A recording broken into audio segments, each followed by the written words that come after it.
It's not so much the request itself as it is the context of the request.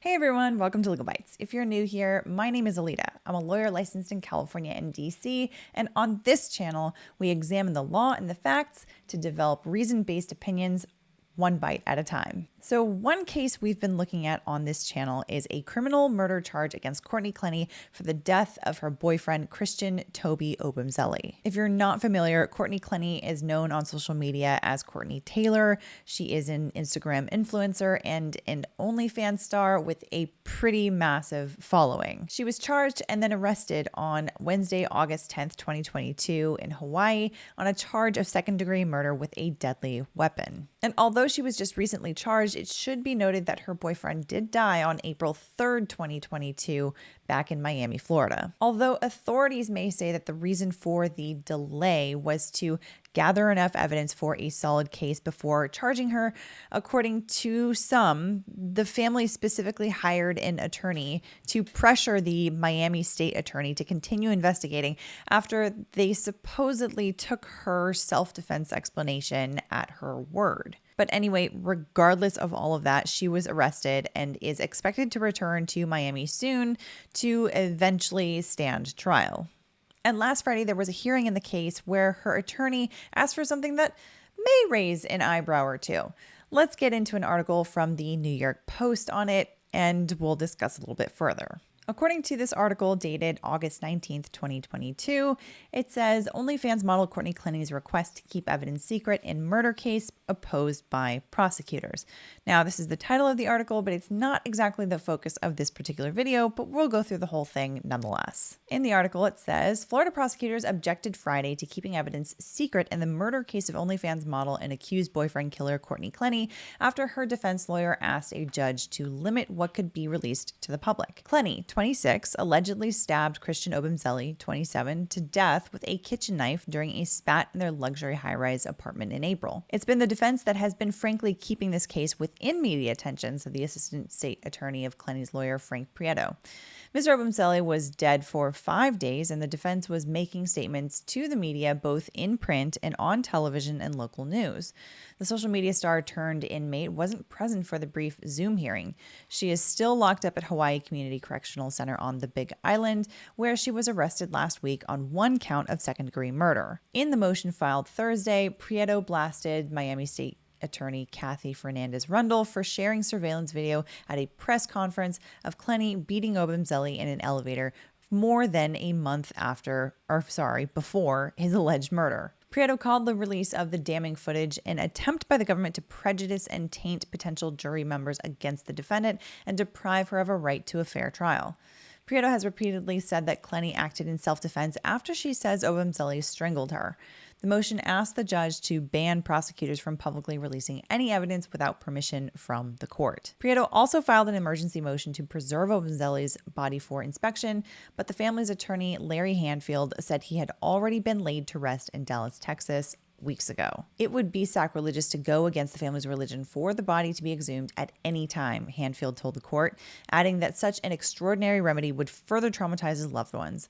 The victim's brother, Jeff Obumzelli, and cousin, Karen Egbuna, listened in to the proceeding. The judge said she'd issue a decision on the motions after conducting a hearing. Clenney, who goes by Courtney Tailor on social media, was initially cleared by the Miami Police Department after telling them she acted in self-defense. But Obumzelli's outraged family hired Hanfield, who pressured authorities to continue investigating, which ultimately led to Clenney's arrest. Prosecutors say that Clenney, while on the phone with her mother, plunged a kitchen knife 3.5 inches into Obumzelli's chest, slicing his subclavian artery. It wasn't clear what sparked the argument, but the couple fought frequently during their tumultuous 2-year romance. Clenney was arrested in Las Vegas for battery in July 2020 after allegedly hurling a glass at Obumzelli's head, which narrowly missed him, according to police records. After the killing, video of Clenney handcuffed in a black bra and soaked in blood on the balcony of the couple's 3-bedroom pad went viral. A few days later, the social media star, who has 2 million followers on Instagram, was spotted at a hotel bar having drinks with her father, sparking public outrage. Jeff Obumzelli slammed authorities on Instagram days after the murder, saying Clenney had been treated differently because of her privilege as a wealthy white woman. Clenney isn't fighting extradition and is expected to be returned to Florida. So it's really not so much the request itself as it is the context of the request. And particularly what I'm talking about is the request to make Obumzelli's remains available for examination. So it's not that uncommon to request an independent medical exam, especially if the coroner's autopsy report seems to be particularly damning.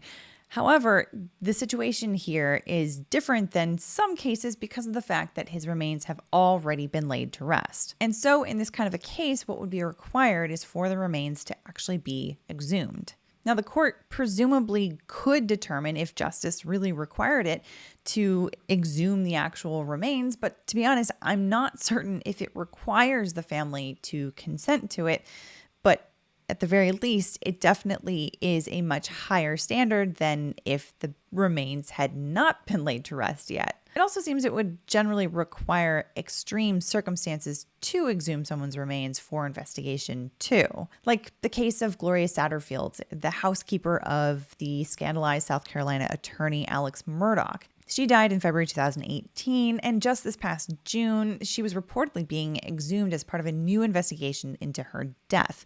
Mysteriously, officials say that the local coroner was never alerted to the supposed accident that caused her death, but so this is a situation that is particularly strange and has even more questions around it. In this particular case, where an autopsy has actually been performed, it's a different story.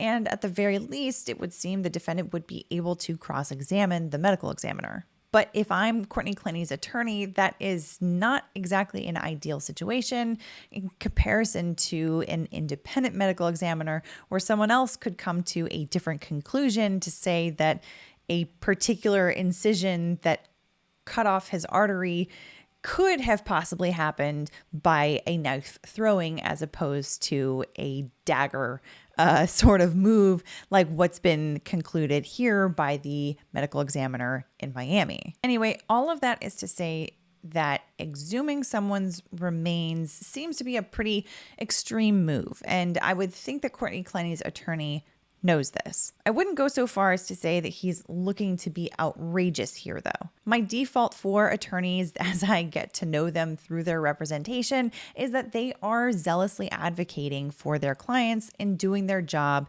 representing their clients. And based on what we've seen of her attorney so far, he does seem to be a little bit of a pit bull, which, if you're Courtney Clenney, is a good thing. And regardless of whether you think that she is guilty or innocent, keep in mind that she is entitled to a defense. She's entitled to legal representation, and personally, I'd rather see representation that is competent, sharp, and clean in any kind of a case, regardless of which side I land on based on my interpretation of the facts. But I want to know what you think. Does Courtney's attorney's request to have Obumzelli's remains available for investigation raise any kind of an eyebrow for you? Or does it seem like it's just basically part of the process and part of the representation that he should make the request if he has the opportunity to do so? Let me know in the comments down below. Otherwise, I hope you found this interesting or at least informative. And if you did, I would love it if you could hit the like button. It does help us with the YouTube algorithm gods. And if you haven't done so already, be sure to hit the subscribe button and the notification bell so you can find out when the next video is uploaded. See you in the next one.